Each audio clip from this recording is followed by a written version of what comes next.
Hello everyone, ছোটো একটা mini ব্লগে সবাই ওয়েলকাম জানাই। আর আজকে তো গরম লাগে, তো গরমের মধ্যে তো শুকা হওয়ার কিছু ইচ্ছা হয়। তো দেখুন আমরা সবে মিলিয়া আজকে আমরা ভাবছি আনারস ভর্তা খাইতাম। তো দেখুন আমি আনারসটা খাটি লইলাম ছোটো ছোটো করে, আর রান্নাও পাইছি। এদিকে রামাই শালও দিয়া ছোটো মাছ দিয়ে খরলাম, আর এইদিকে মুখি দিয়া আর শীতল দিয়া আর ট্যাংরা মাছ দিয়ে খরমু।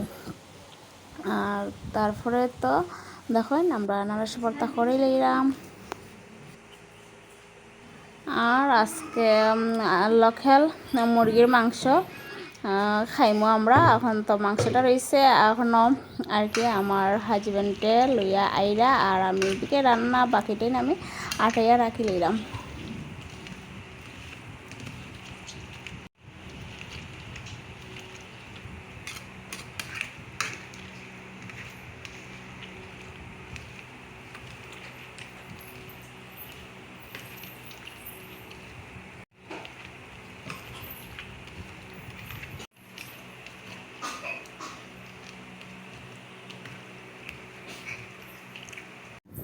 সো গাইস ফাইনালি আনারস ভর্তা রেডি। আর দিকে খার লোভ যার এই গরমও আনারস ভর্তা হইলে তো আর লইয়া পড়ছে।